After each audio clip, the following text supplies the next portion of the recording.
Suzanne's Paparazzi Jewelry, 24/7 shopping available. 160920 is the code. Show her some love, like she showed us.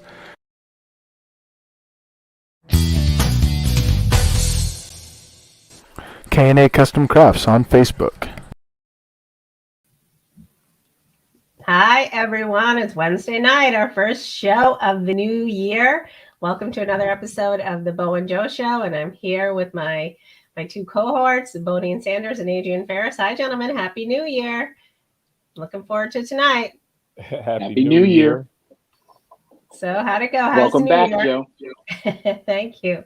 So you guys did fabulously without me. I didn't know if you were going to let me back this week. So I thank you for your altruism and kind sentiments. You're starting the new year off right. You're showing some kindness to an underprivileged part of the pack now. So tell me what your thoughts are for the new year. Should we talk about that? I'm not one big into resolutions because I think people often break them, but any big plans for the new year? What are your thoughts? New year, fresh start. Obviously, it's a new year, fresh start. Looking forward to taking advantage of all of the foundation that we laid last year. So it's easy. Just keep it moving, make it happen, and it'll be good. Especially if you have a positive attitude. So that's a great sentiment. So it was a big.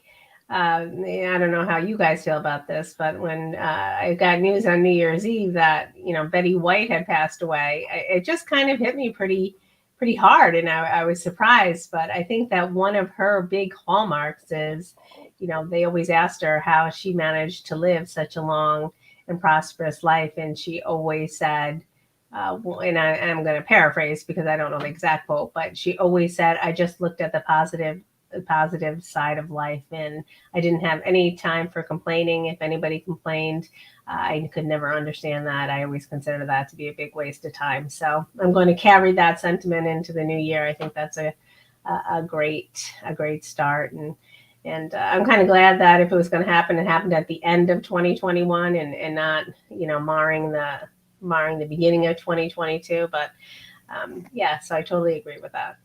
Well, we lost a lot of titans in the entertainment industry, in the sports industry, and obviously let's not forget about the almost 1 million people from COVID.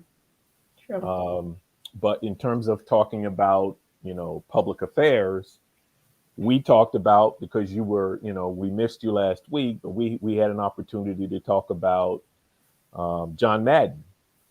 And so we did not talk about Desmond Tutu. And I mean, there was just so many Titans who left us at the end of the year, right? It was like all of a sudden it was one, and then the next day was another, then the next day was another, and it was just like a domino effect, right? And so that goes to show you we're getting old.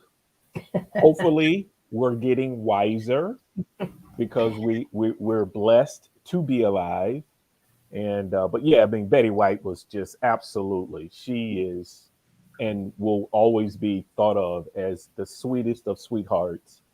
And she played a very important role in a lot of people's lives. You can see it on social media. I mean, it's still going till this day. I still see people posting things. So, well, I think too, they're going to be celebrating her life. They're still going to celebrate her life on January 17th. And I don't know if you read any of the things. Some of the things are very surprising. I mean, one report said a fan wrote to her every week for the last, well, and that fan has since passed on themselves, but they wrote to her every week for 30 years.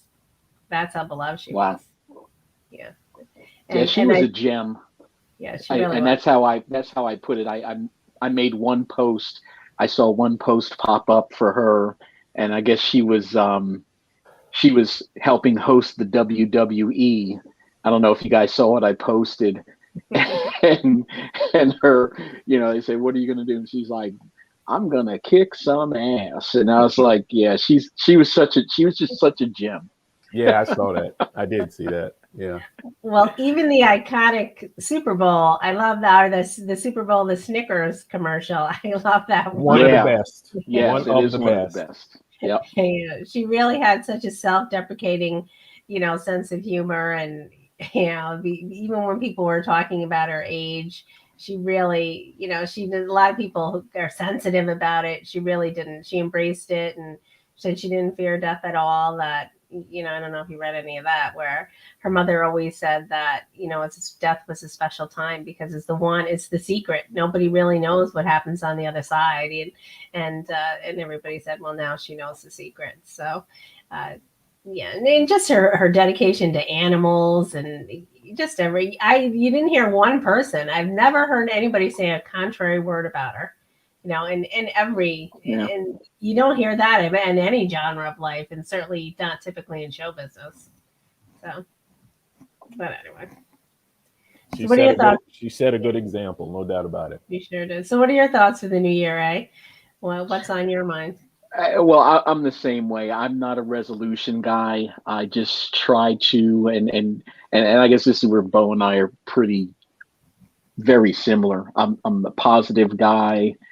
I keep the negative away from me as much as I can. But let me just say this, Joe, you're the captain of this team, so you're not going anywhere. I just wanted to point that out. The captain is the captain, and that's exactly who you are. And we follow your lead, and I'm just looking forward to another great year. You see a lot of posts out there of everybody talking about how bad their 2020 and 2021s were, and things like that.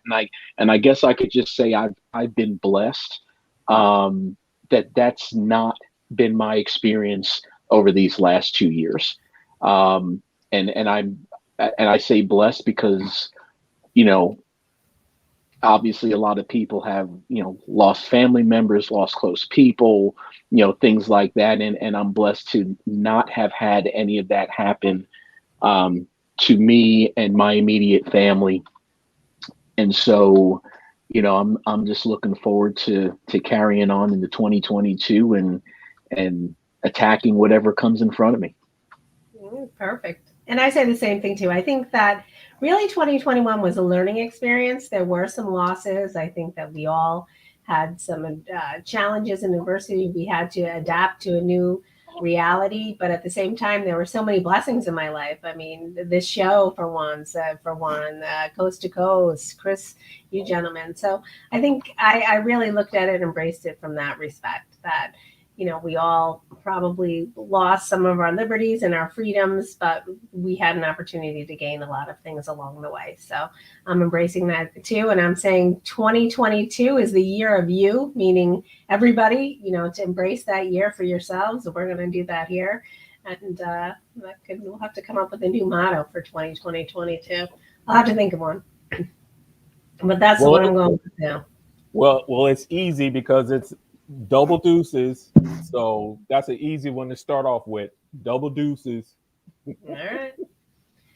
So let's get into our topics. What do we want to start with? I love the Jalen Hurts story. I don't know if you saw that. He was at the game last week in Washington, and he was the fans were actually in a segment of the bleachers or stands that were really dedicated to.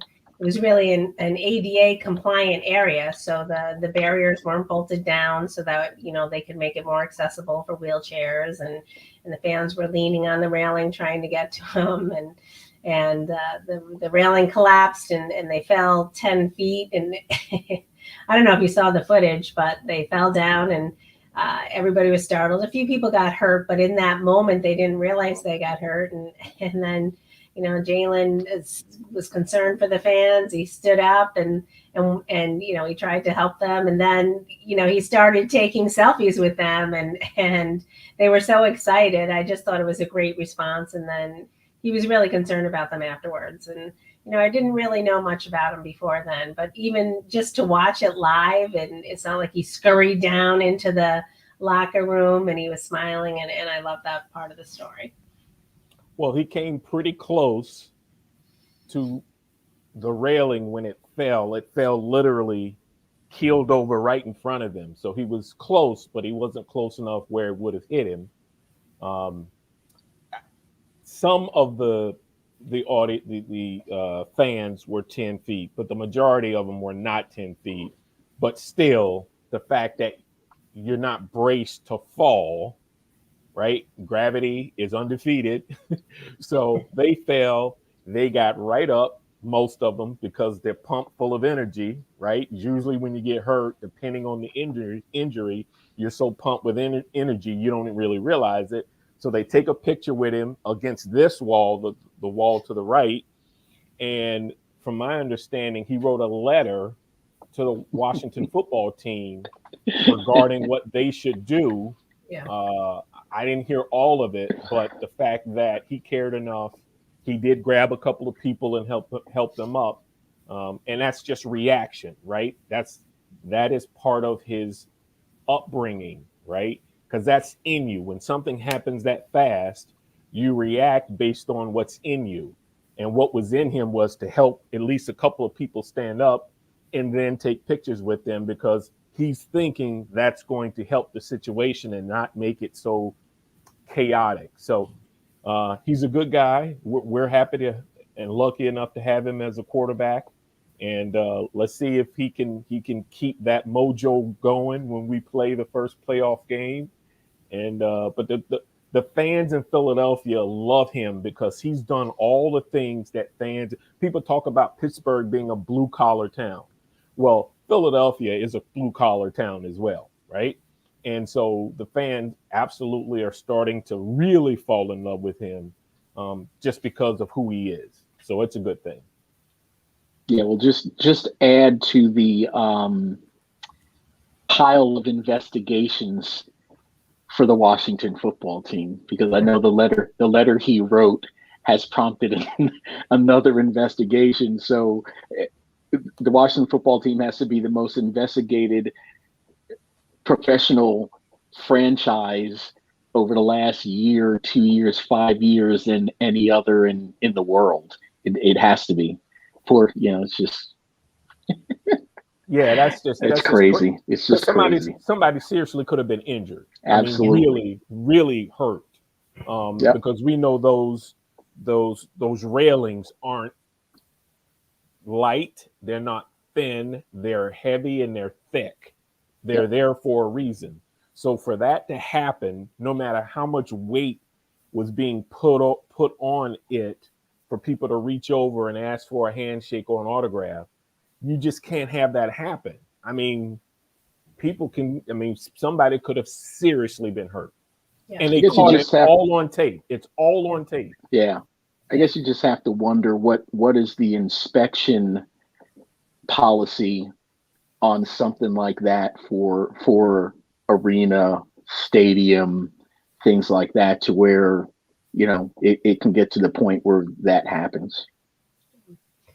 And so we have a couple of people over here. Of course, Justin is here. We have Adam is here. What's up, everyone? Hi, Adam. We also have Mr. Sanders is here. Good evening, Mr. Sanders. We're glad to see you here. Thanks for tuning in. And of course, Justin wants to get into the Novak story. I don't know if we want to head into that, but I do have another great story I want to talk about. And I don't know if you guys, this is probably something you guys may not know about. I mean, I don't know if you've heard of this. Her name is Michaela Noble. She's a 17-year-old world-class cheerleader. I don't know if you've read her story. It's been all over the news the last couple of weeks. And really, so back in September, she was practicing for the homecoming football game, and she was doing some tumbling tricks in her backyard, and she fell and she landed on her neck and she was instantly paralyzed. So we have this young 17-year-old woman.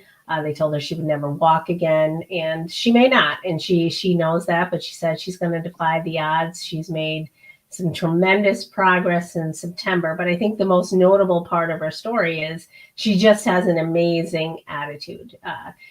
She's been embraced by her community. And she said, I'm just so proud of myself that I was able to come off a ventilator and have my trach removed, and she's just this cute little thing. And luckily, she regained the utilization of her arms to some degree, and she's regained feeling throughout her entire body. She can feel, but she can't move anything besides her arms. And if anybody can do it, her family believes that she will walk again.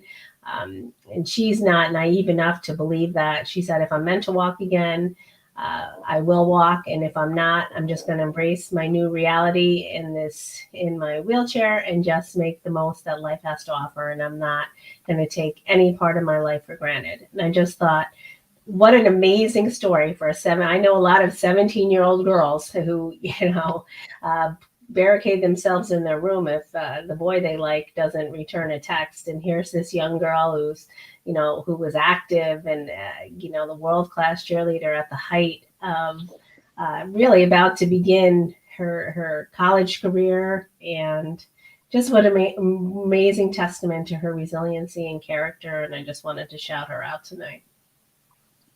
That's a great story. And hopefully she's seen examples of that courage and that effort from other individuals who've gone through it. And eventually, if she hasn't, she will meet some former athletes or non-athletes who've also gone through that horrible accident and scenario. And it's going to give her even more motivation to keep working hard. And because, again, we're in the year 2022, right? Science is improving, right? For all those folks out there who are fighting science, guess what? Science is improving, right? I got a x-ray on my shoulder a couple of weeks ago, and I got to go back for an MRI. Well, the reason why I'm more excited to do it is because if this would have happened 20 years ago, I would have been like, nope, I'm not doing it, because they used to cut you open, right? To repair your rotator cuff. Now they just do little small incisions or little cuts and go in and repair it. So, science is getting better. Who knows what can possibly happen 10 years from now? And that's a good thing. So she's got the right attitude. For sure. And then I do want to, Justin has a comment. I don't know if it's a comment or a question, but I certainly want to address it. Is cheerleading a sport? It certainly is. Well, I was going, my input on this was going to be, cheerleading is not like it was when we were 17, right, Bo? Oh, it's a big business. These days, it's a big business. It's competitive cheerleading. It's tumbling. It's a mixture of gymnastics. It's a mixture of gymnastics. It's all of those things, and it's as physical as any other thing that somebody can do. They have to lift weight. They have to balance weight, hold weight. All the things that come with it. So if you're at the top of that pyramid, and you take that fall, it's dangerous. You know what I mean? It's dangerous. So yeah, I mean, there's no doubt it's a sport. I'm surprised it's not in the Olympics. It may be, right? It may be. Because if you look at the competitions that they have on TV during that small window in the summer when there's nothing happening, right? And Disney's got these competitions on TV. It's huge. So yes, cheerleading is a sport. I enjoy it. I enjoy watching it. My two nieces used to do it, and it was a big deal. And I know some people now, obviously through athletics and siblings of people of young men that I've trained, and they're doing it now at the young age and going to nationals and everything else that goes with it. So it is very, very popular. Well, Ferris, you're in the South. You see how cheerleading is absolutely 1 and 2 when it comes to football and basketball, but more so football. You can't have one without the other, right? No. So in the South, growing up, cheerleading, you know, the competition to make the cheerleading squad was absolutely as intense as it was to try out for any sport, because that is absolutely, and it's just like being part of the marching band. Because again, my high school, my junior high school, it was, you know, a rite of passage, a legacy for a mother to have her daughter cheer for the same school she cheered for, and a parent to have their kid be in the band that they marched and played in, just like it was a legacy to be, you know, have the father and have the son play for a team. So it is huge. And then once I got up north, I saw it was as popular, but again, over the years, it's gotten extremely popular. So absolutely. So remember, I don't know if you remember that story. I mean, think about it, especially in Texas. I mean, cheerleading is so competitive. I mean, there have been a couple of mothers who, which of course this is extreme, who have like put hits at, hired. It went to jail. Yeah, to have their daughter's high school competitor killed off. I mean, I think that happened. I know that's happened at least once, possibly more than once. I know at least. I think there are one or two stories that about that. So I mean, that's how crazy it is down in especially in Texas. Yep. Wow. Well, listen, and now let me bring up the next topic, since we were talking about that before we get into our football.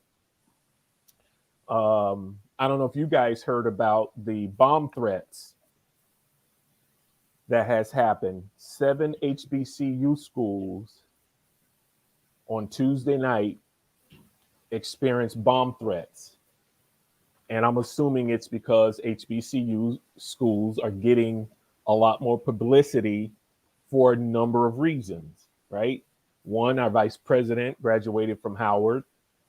Dion and all the sports, basketball, that number 1 or top 10 recruit decided to go to Howard for basketball, right? So we had Howard, Norfolk State,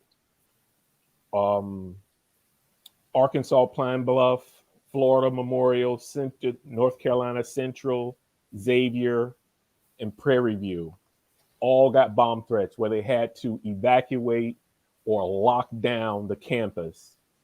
And this all happened on Tuesday. So folks are just jealous, envious, have the HATE, you know, in their heart, and it's a shame.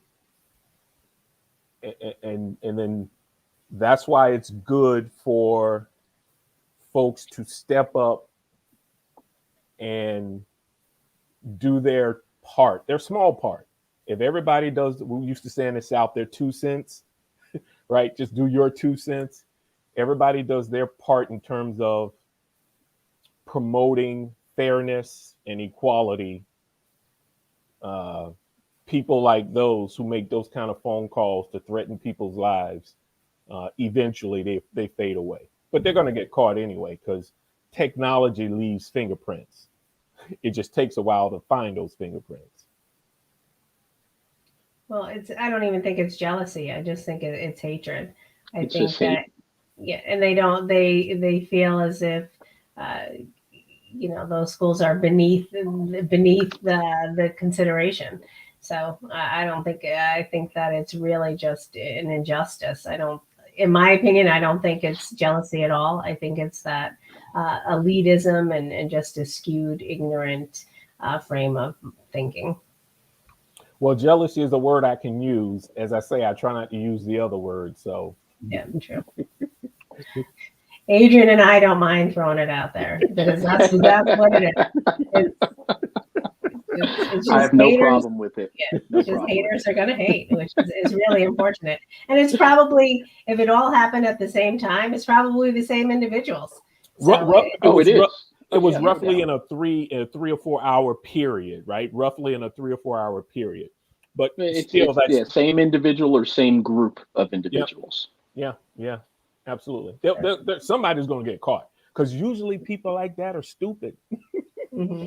They're mutants, right? Yeah, They're definitely. not thinking clearly because they're obviously not. Because if they were thinking clearly and rationally, they wouldn't do it. So usually they're not the sharpest tool in the shed. Especially if they're making phone calls. That's the easiest way to get. It's not even computer technology. Phone calls. There's nothing, there's nothing easier to trace than that. Yep. All right, so let's delve into the other crazy story of the week. Let's talk about AB. I didn't mind seeing him without a shirt. I will admit to that right from the start. But I think it was, there's so many rumors circulating around about the story today. He supposedly has a report from a surgeon indicating that, his ankle is damaged and he really couldn't play. But I don't know. What do you guys think? So let me go 2 things on this, Bo. Let me ask you this. Do you remember when we were kids, we used to go out on the street or go out to a local field and one guy came with the ball and everybody came and, play football, baseball, whatever it is. And that one guy, whoever he was, either didn't get his way or wasn't the starting quarterback or whatever. And what would they do? They take their ball and go home. And that's exactly the first thing I thought about when he started. Well, I'm like, dude's taking his ball and going home. But, the problem is, he's not in charge and nobody's going to care. And he's just leaving the field. It's just, it's kind of, I don't know, it's kind of sour apples. The other thing that David, my son, had said to me, because we were here together and we were watching it, and he brought up something that was pretty interesting to me. And he pulled it up on his phone and he showed me again the hit that Antonio Brown took from Vontaze Burfict. Oh yeah, a couple of years quite ago. a few years ago. That hit in the head that rocked him. I mean, he looked like a rag doll and hit the ground. And he made the comment of, I always think back to that hit and wonder what that really did to him. Well, So we're thinking, we're talking Justin, about football. Go ahead, and Joe. Justin's on the sideline saying he has CTE, which may very well be true. Well, that's kind of where I'm going. The problem is you can't really determine whether someone has CTE until they've passed. We talked about that a few weeks ago, but this is a scenario where you may be seeing the indications of that. You can't 100% predict if they have it, but I think we had this conversation, and you're right that there are specific type of MRIs that they can do now with the brain and do help me out with the right word, what a brain should look like at a certain point in time in a person's age based on their weight, their height, and all those measurements. And then they can say something's going on, but we can't say it's CTE. So if anybody is out there who cares about this dude, they need to get him in to get some MRIs and at least say, hey, listen, we can't determine if you have CTE, but we know your emotion and your ability to control your emotion is a problem. And CTE is absolutely one of the elements or effects of CTE is being absolutely crazy. Erratic. Don't want to use the word crazy. But just erratic in your behavior, your emotions. And so somebody needs to do something, because that is, out of how many years have we been playing football in terms of on TV? 70 years? And no one has ever seen something like that in 70 years? That's a problem. So Jason's saying Antonio Brown is so talented that most teams overlook him acting like a clown. I don't like to classify him as a clown, but I think that there is some validity to that he is so talented. And, he's a clutch player. They oftentimes, like right now, the Buccaneers brought him on. They were trying to overcome some injuries. They needed him in that spot and his talent. But I think that what they're doing now is that they're overlooking exactly that. He obviously has a medical need. They say that most of the players that associate with him say that he's just an all-around great guy. And he's just impulsive and he's put in situations that are volatile, and he continues to take hits. I mean, how uncomfortable must it be? Because I don't know if you know this, but he's also living with Tom Brady right now. I mean, they're living together, since he joined the Buccaneers. He's staying with the Brady family. And then what happens after that game? And you got to go home and face Tom. If you've seen the house that he lives in Florida, I'm pretty sure it's big enough where he has his own section where, you know what I mean, where he doesn't have to run into him. Remember, they have a moat, right? They have a moat in their yard. So, it's a pretty big estate. But yes, I get your point. The bottom line is Tom knows something's wrong because Tom expressed the correct empathy regarding what happened. But Tom can't babysit him. Somebody in his family who has the ability to pull him by his ear and say, listen, get his attention and say something's wrong. Because you can't, how old is he? At least 28 years old, maybe 30. You can't be made. No, he's more than that. He's been in the league 12 years.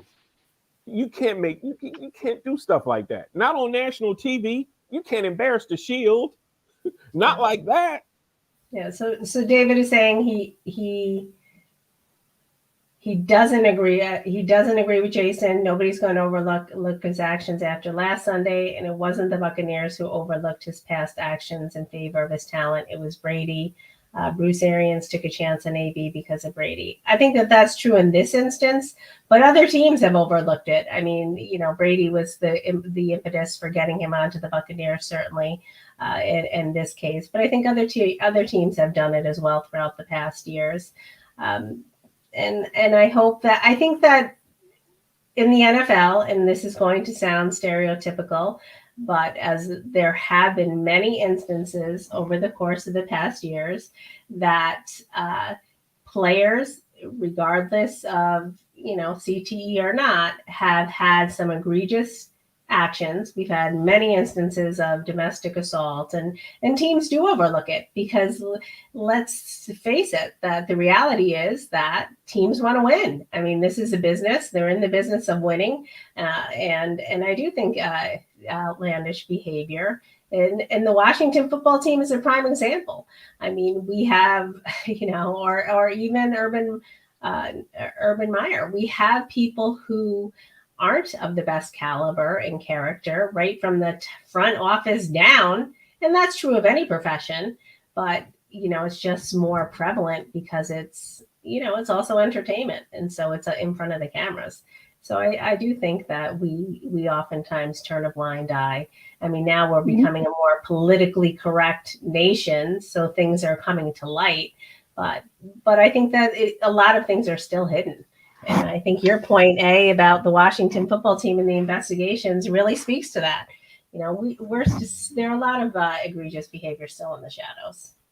Yeah, and I think that's what Jason is getting at, is it's about the winning when it comes to professional sports. And I think, though, the one example that you can probably use to compare AB and not necessarily having done all the same things, but T.O. was a perfect example of somebody else who ended up out of the league probably a little sooner than he should have, just because of how he was in the locker room and being such a distraction as he was, that it finally got to the point where, nobody wanted to pick him up anymore.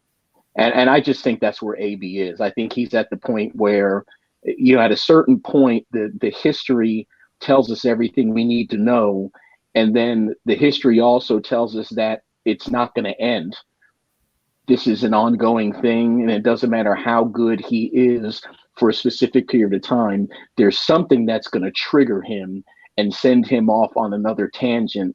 And so hopefully they'll get the point this time. Put it this way, we've seen this movie before. It's not going to end well.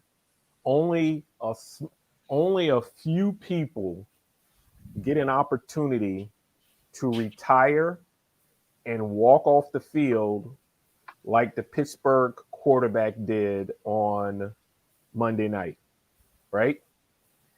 Only a small group of people get to do that, right?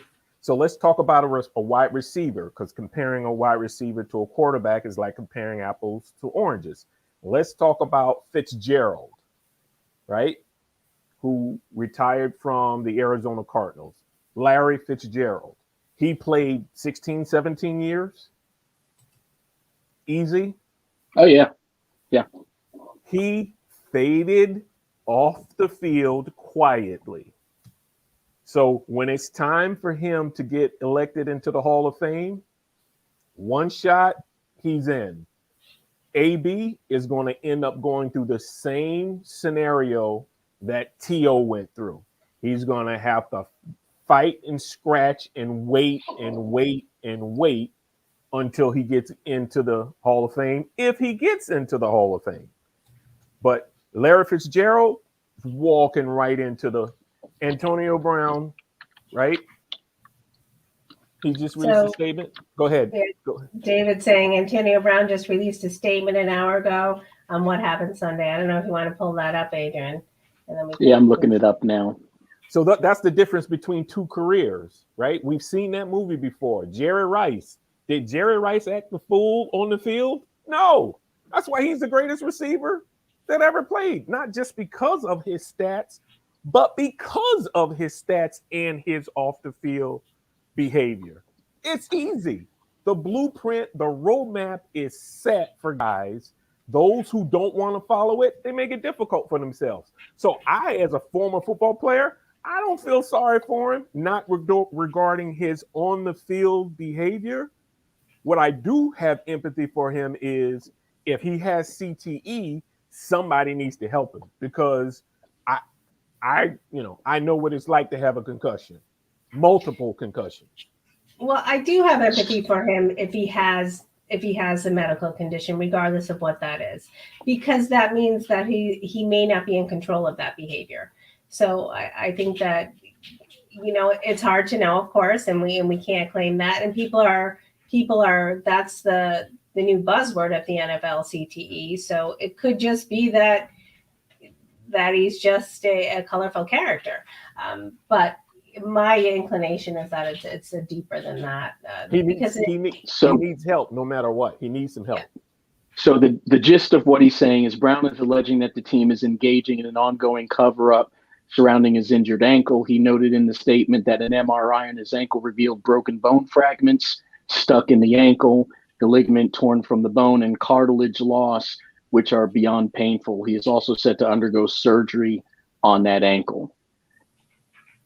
Okay, so is that coming from a medical diagnosis, or is he releasing that information on his own? Well, it'd have to be medical diagnosis. He says that he's set to undergo surgery on the ankle. The reason I say that is because I'm from the Missouri, right? The show me state.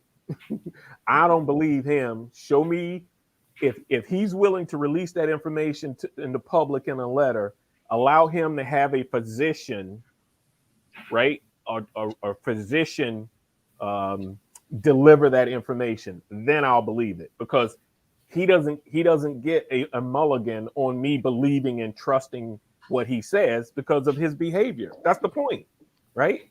I don't believe him. I need a what did my dad say to me when I told him about my shoulder? He goes, "Go get a second opinion." I want a second opinion from a third party or a second party doctor who's not, affiliated with him? How about the team doctor and then someone not associated with the team? Then I'll believe it. But until then, I don't believe him, because he's trying to retain his money. That's what he's trying to do. He's trying to retain his money in his contract, because based on his behavior, they could potentially cut him and he not get paid. He's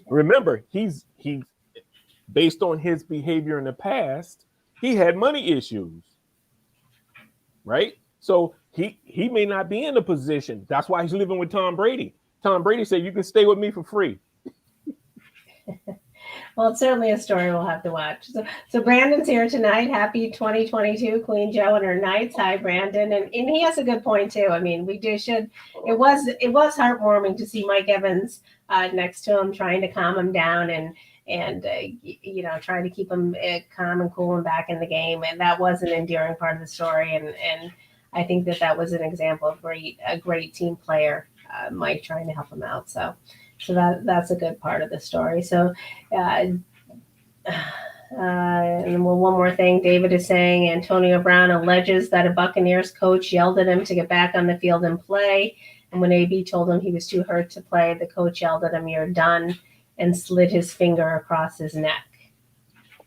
Well, listen, some coaches are former players, and some coaches are not former players, but they are coaches.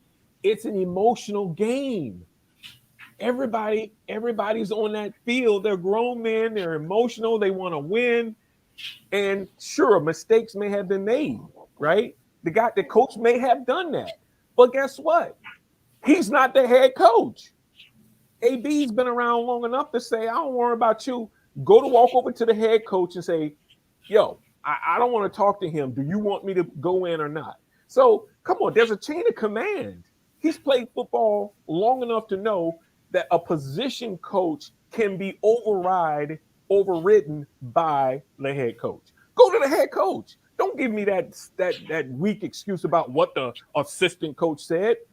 You're probably older than the assistant coach. You're definitely making more money than the assistant coach. So come on. That's a bunch of hogwash.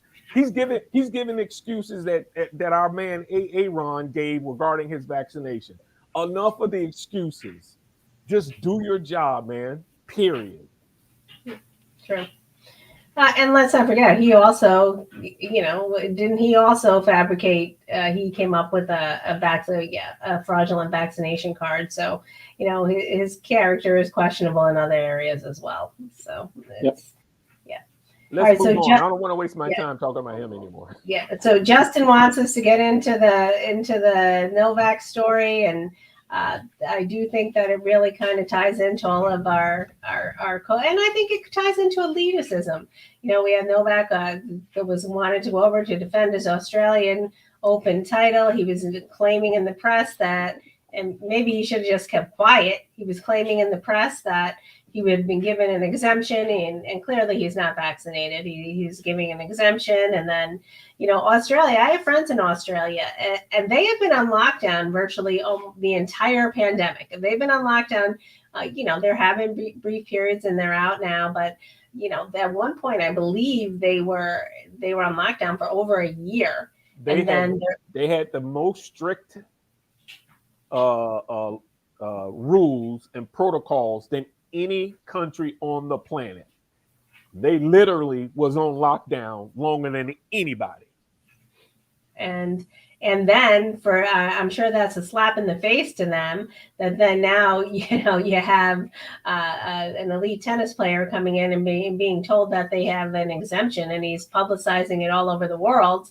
And initially, I believe that was true. But then once it leaked, and I think it was even the prime minister is the one who said, "We're not giving him an exemption. And if he lands on our soil, and he doesn't meet the requirements, we're going to turn him away." And that's exactly what ended up happening. So they sent him back to Serbia. No. They didn't just turn him away, Joe. They kicked him out. They said, "Get out of our country. We don't want you. We don't care that you're some big shot, world-class tennis player. We got things to do here. Get the heck out of here.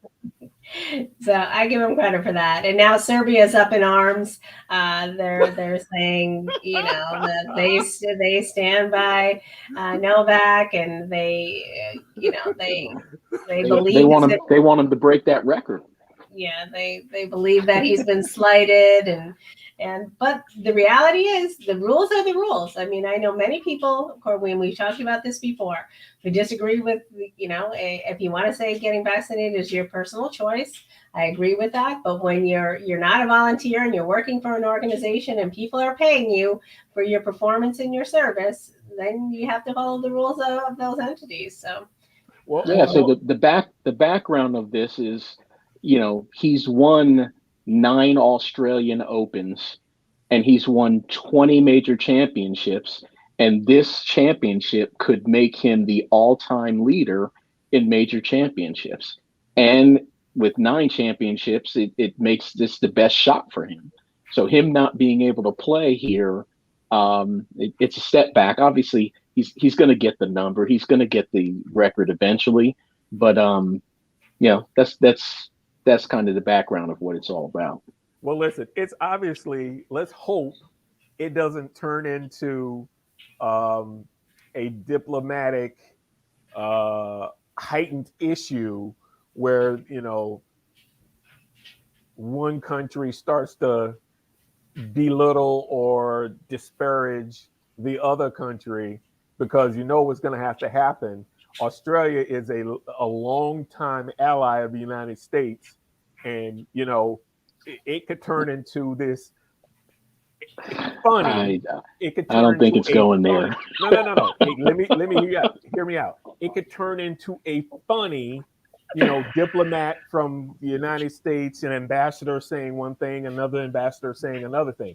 Not war. No, I wasn't going there. I'm talking about the ambassadors showing support for each other. It's just like, the Olympics, right? We got the Winter Olympics coming up, and we're not sending any diplomats to the Winter Olympics because of the way China is their human rights violations and so forth and so on. So this could get interesting from a readership, a person interested in, this kind of stuff, the banter back and forth. I'm interested. I like to read stuff like this. This stuff is interesting to me.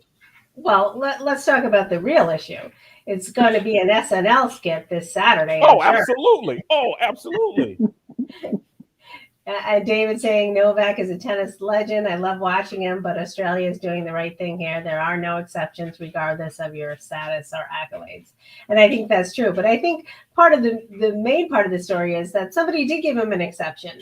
And just once it was publicized, then it became an uproar. But somebody told him he could come into the country and gave him that exception.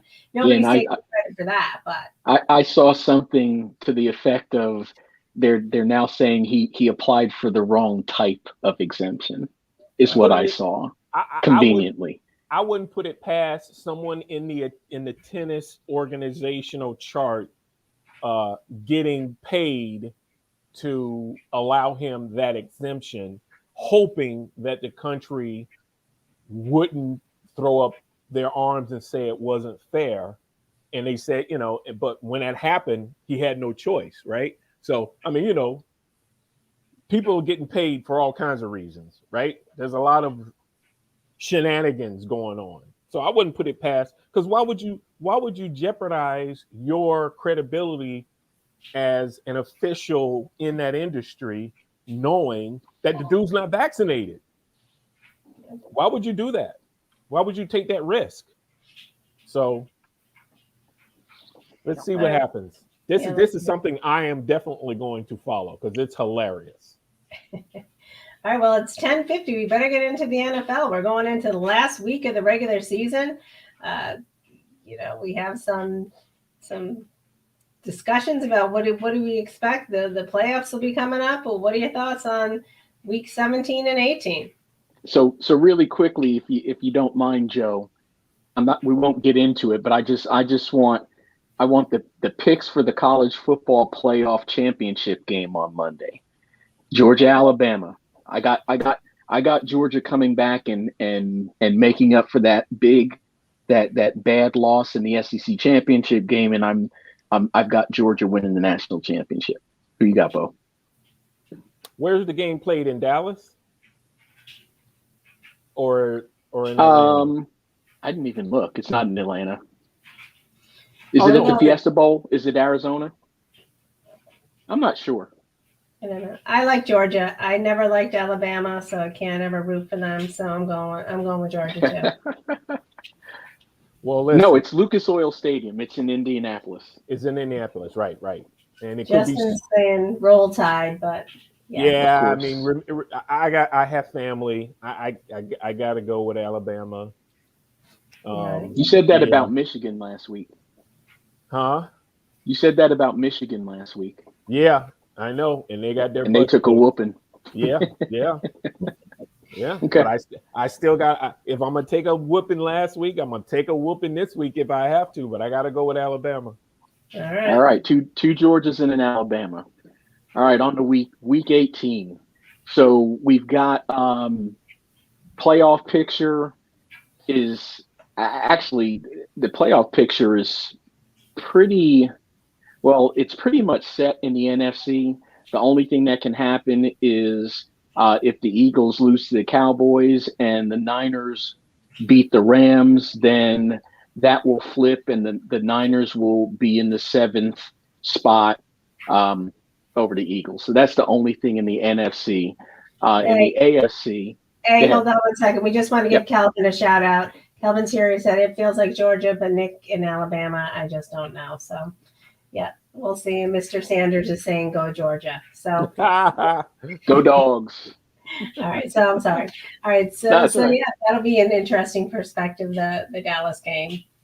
I don't know. We'll have to wait and Yeah, see. so that makes the Dallas the Cowboys Eagles game very important, and the Niners are playing the Rams. So the Rams are in the 2 spot ahead of the Bucks and the Cowboys. So it's actually an important game for them. So it's not like they're going to lay down and play the backups because keeping that 2 spot for the Rams is going to be pretty important. So those are going to be 2 interesting games to watch. On the AFC side, there are still 2 spots up in the air because the Patriots have clinched and they're in the 5 spot. But 6 and 7, Colts and the Chargers are in 6 and 7, the 6 and 7 spot, and the Raiders, Steelers, and the Ravens all still have a shot at those last 2 spots. But if the Raiders, if Pittsburgh loses and another team loses, the Raiders are playing the Chargers, right?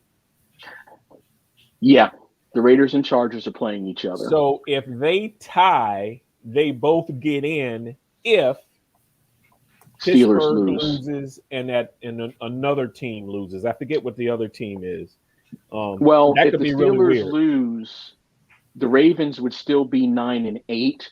But if they tie, because of the tie, the Chargers and the Chargers, well, That's what I'm saying. There's another game that I the can't Colts remember and the which team. Jags, Who is it? the Colts and the Jags. So If the the Colts Colts lose and Yeah. Pittsburgh lose, and then the Chargers and the Raiders tie, the tie, Chargers they're and the in. Raiders get in. They both get in. Yeah. Which I don't think is going to happen, but that's a weird scenario. Like, what do you do if the score is 30-30 with 6 minutes left in the game, and you both, if you tie because the other 2 teams lost, you both get a chance to go to the playoffs? Well, I don't see them communicating with each other and say, hey, let's tie this game. I don't see that. Oh, no. If that's No, what no. you're suggesting. No. But you don't have to communicate. It's based on your actions, right? It's based on your actions. If the fullback, if you're handing the ball off to a fullback who you don't normally hand the ball off to run, then that's a signal that you're not really interested in trying to win this game. You're happy with a tie. I don't see that happening. Nah. The league will go crazy, the league office. people will go crazy from other cities. I don't see it happening, but we've seen crazier stuff this year or this past year happen. Let's see what happens. Let's see what happens. Kelvin's saying these scenarios. How do y'all remember all this? Love it. NFL. I'm just nodding my head, Kelvin. You think I'm remembering all this? I'm just going with it. And David is saying the Saints make the playoffs if they win on Sunday and the 49ers lose. Got it? And David does not like the Saints, right? Is that right? Well, he does not like the Saints. Yeah, but the Eagles will also have to lose. In order for that to happen, the Eagles would also have to lose. No, I mean, he personally doesn't like the Saints. Oh, yeah. For any reason. He can't stand them. He stands up and says it every chance he gets. I remember him saying that. I'm like, he really don't like the Saints. He said it on here before. Yep. That was his closing argument. And he's disagreeing with you. He's saying the Eagles don't have to lose for the Saints to make the playoffs. Yeah, they do, because the Saints have 8 losses, and the Eagles don't. The Saints are 8-8. The Eagles are 9-7. So the Eagles have to lose for the Saints to get in. The Saints are not getting in no matter what, because you got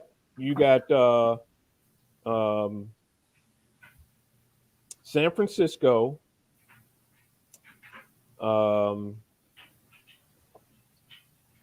You have the Eagles and San Francisco both sitting at 9-7, with the Eagles already in the 7 spot, and the Saints are at 8-8. So both the Eagles and the Niners have to lose for the Saints to get in.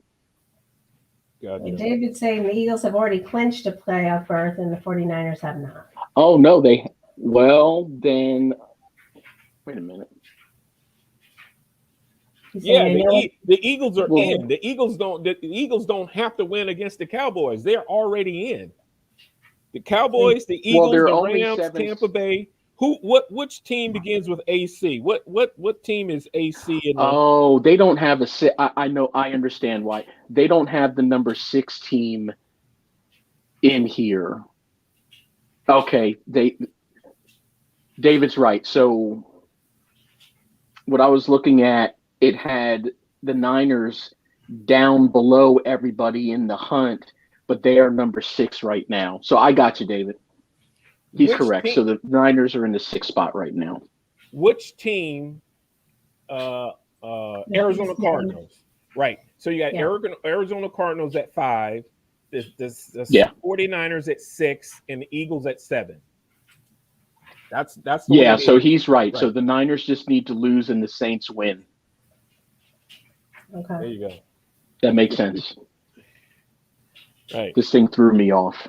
All right, so that means the big games start on Saturday night with the Cowboys in Philly taking on the Eagles. They moved that game too. Yeah, well, they supposed to be on Sunday. They moved that game. They flexed that game to Saturday night so they can get some ratings. Yeah, absolutely. And sell more advertising and make some money. Because it is a rivalry game. Right. And so it really doesn't matter to the Eagles because the Eagles have already clinched. So, they're already in. I guess they may move up to 6 if the Niners lose and the Saints win. It matters. All these games. So it does matter. Yeah. It matters. Where are you going to sit? Do you want to get lucky and play a home game just in case the 2 seed, the 3 seed, or the 4 seed get upset, which means you could then get a home game, right? So that's why it's best right now as we speak. Green Bay would get a bye. The Rams would play Philly. Tampa Bay would play San Francisco, and Dallas would play Arizona. But if you switch that around and you win out, right? You get a better draw. Yep. That is correct. I would put money on, which I don't. I would put money on the Eagles beating Tampa Bay in Tampa because of their running game. I wouldn't put money on the Eagles beating the Rams in LA. No. No. Right? Yeah. And I would put money on the Eagles losing to the Cowboys this Saturday, but then playing them again the following week and then beating them. So it's based on your seeding. Yeah. Yeah, no doubt. I mean, and what's interesting in the AFC is that all five that have already, well, not all five, the Titans, Chiefs, Bengals, and Patriots are still in line for the 1 seed. The only team that's in that top 5 that can't get the 1 seed is the Bills. So every game in the AFC that's related to the division leaders other than the Bills and the Patriots matters this week. Yeah. I mean, anything can happen in the AFC conference. I mean, that's anything can happen. So that's why all those games matter as well. Not much can happen in the NFC, but a lot can happen in the AFC. Right. Based on so you have the other flex Saturday game is the Chiefs at the Broncos. So that's an important game for the Chiefs. They flex that game too? Oh yeah, there are 2 games on Saturday. 4:30 game Chiefs Broncos and 8:15 Cowboys Eagles. Yeah, baby. Yep. It's cold up here. Ain't no reason to go outside. Watch some football. So that's a big game.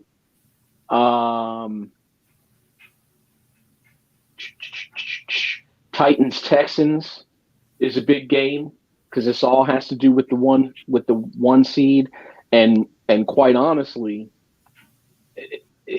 although the Texans are 4-12, the last couple weeks they've played some really good teams, tough, really top teams in the conference, very tough. So that's not a gimme.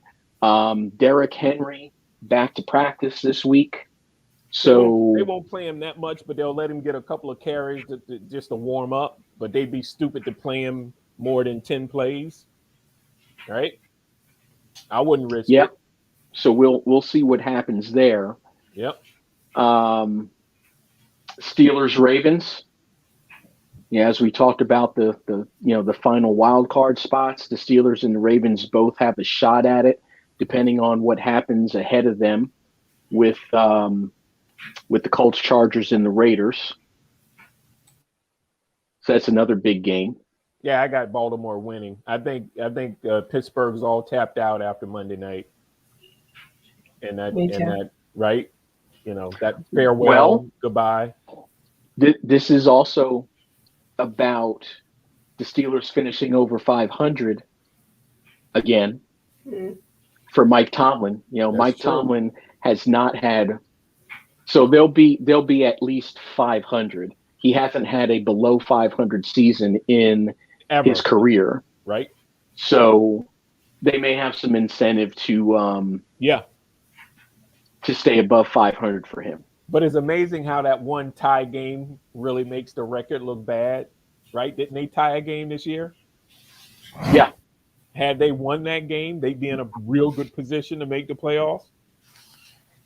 I told you that extra game this year was definitely going to come into play. True. It did. And look who they tied. The Lions. Yeah.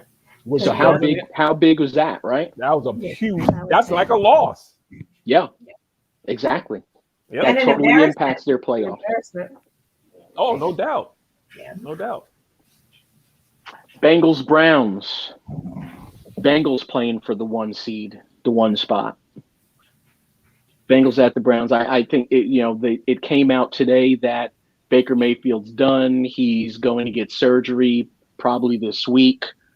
So you had the backup playing in Cleveland, and the Bengals coming off a big win against Kansas City this past weekend. Very good game, especially coming from behind because they were down early. That was a great game. So the Bengals have some momentum going, no doubt about it. They're playing great football. I'll go with the Bengals there. Oh, that's easy. 49ers at the Rams.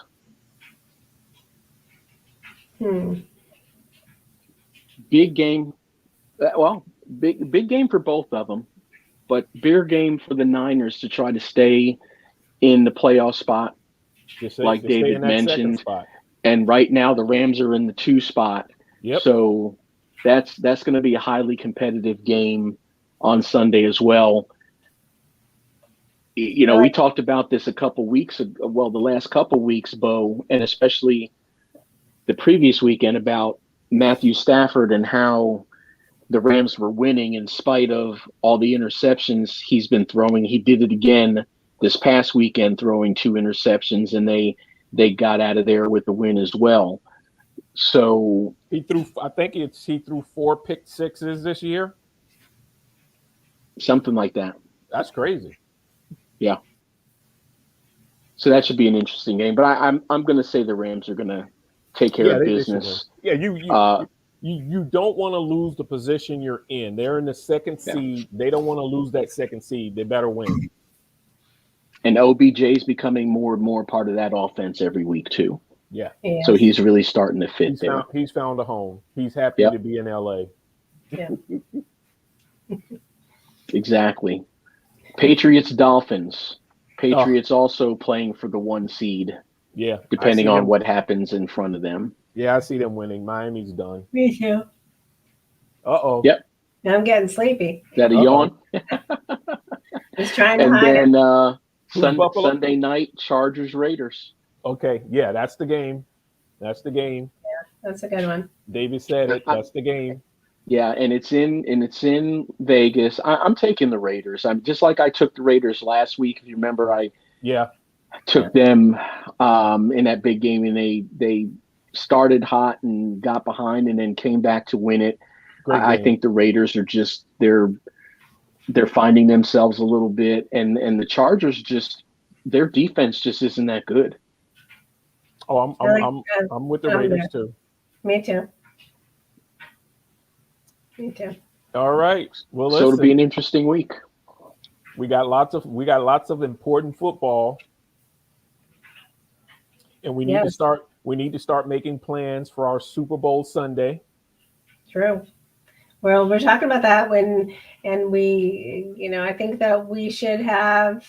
Bodine and I spoke about it this week, Adrian. If you're up for it, we should do a Super Bowl special show. Let's take an hour. Yeah, and have a special. We like having that's another excuse for a signature cocktail I'm going to have to come up with. Something that's a great snack day, drinking day. That's a fun day. Well, let me just say this to pay homage to my Granny Hicks. It's got to be after church. Okay. So after 1 o'clock. That's fine. That's it. Kelvin saying so many important games the last week of the season. Bring on the 18 game schedule. You want to add a game, huh, Kelvin? Add a game and get rid of one more preseason game. Oh, I agree with that. I see that happening in the next 5 to 6 years. Yeah, because it's Probably. all about the money. It's all about the money. Absolutely. Because if you can stretch football into the end of February, that means college basketball has one window, and that's March, and that's it. Well, luckily we have the Olympics. This year, yeah. I enjoy talking about that. So, well, quickly speaking of college basketball, Bo, did you record the game tonight? I did not. Okay, good. So then I'll just say we totally paid Creighton back for that 20-point loss that we took from them in December. Yeah, we beat them by like 35. Did we really? Well, yeah. I saw the like 35. I saw the beginning of the game, and I saw the seriousness on their face. They looked like they were ready to come out and play, and so. But I didn't see it because my phone. That's why I was late getting on. My phone's blowing up, so I totally just said I can't watch this and just turned it away. So, but no, I'll watch the Comcast highlights All right, perfect. because it was at home. It was right down the road. So, yeah. All right, so there's still a lot of great sports on tap next week. We got the Villanova University Wildcats and Well, another. listen, I went up to campus over the Christmas break because I knew it would be quiet, and I just walked around because I hadn't been all around campus. I had been up to obviously the football stadium for homecoming and whatnot, but that campus, Ferris, man, that campus has absolutely, not from what you would see driving down Lancaster and see the new buildings and the new performing arts building and the new dorms. I'm talking about, Tollentine, deep in the heart of Center Campus. Mm-hmm. Absolutely gorgeous. The library, they added on to the library. They added on to other buildings. It is just absolutely gorgeous. Even they redid. Remember the tunnel? Hey, you had to go the tunnel to go from St. Mary's to main campus and back to go under SEPTA and under, Amtrak. Yep. That is, I mean, it's like walking into a cathedral. It is just gorgeous. It's absolutely amazing. They've done incredible work on that campus. So when you get a chance, you should go up. Sounds like a spring field trip. Springtime. Well, I'm coming up for the Big East tournament. So yeah, that's right. You did mention that. Yep. Okay, we'll talk about it. Let's do it. All right, so thank you everybody for tuning in. We had Justin, of course. We had Kelvin. We had David. Mr. Sanders was here. Who else do we have? You were supposed to show your T-shirts. Where your T-shirt at? You were supposed to show your T-shirt you got. Oh yeah. All right, next week. I have them in the washer. So we had David. We had Brandon. We had Tim Fielder. We didn't get a chance to shout Tim out earlier. He actually had a question. If I can go back and find it before we leave, he was asking you about a college game. He was asking us about a college game. Yeah, find Tim's question. We'll answer it. Yeah, let's answer that. Jason was on tonight. Adam was on. So we have a lot of great commentary. We always appreciate that. Tim asked if you have Montana State or North Dakota State for the FCS championship. Montana. I know. Is it South Dakota? North Dakota State. North Dakota. Well, North and South Dakota always. I mean, they're there every year. They're tough teams, Yeah. But Montana has a really good team. Those teams in the Midwest, they play good football. They play really good football. So, but I'm gonna go with Montana. All right, I'll go with the perennial North Dakota State. Yeah. All right, so you heard it here, Tim. We're not clear. I'll go with the tie. Might as well throw them all three in. When is that game? Is that game this Saturday? I think so. Probably is. Yeah. I think it is. All right, perfect. So we have college football, NFL football. We have basketball, right? I guess Kyrie is back, Justin is saying. So there's a lot. And Klay Thompson comes back on Sunday for the Warriors. Yeah. So David's saying good night, guys and lady. Thank you. I don't mind being called one of the guys. Lady. But thank you. I think you're referring to me. Maybe you're referring to Bodine. I'm not really sure.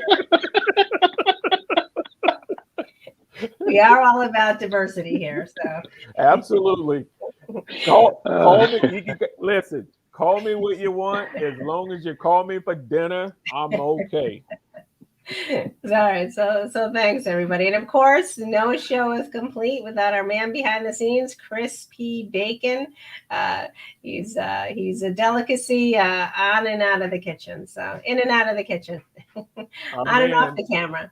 Our man, Chris P. So Bacon. thanks everybody. So we will see you next week. We'll be talking about Kelvin saying great first show of the year, guys. Thank you, Kelvin. And we're looking forward to week number 2. We're going to go all 52 weeks this year. We're going to go for a record. We're going for a whole streak. So, all right. So thank you, Chris, and you can play us out. Bye, everybody. See you next week.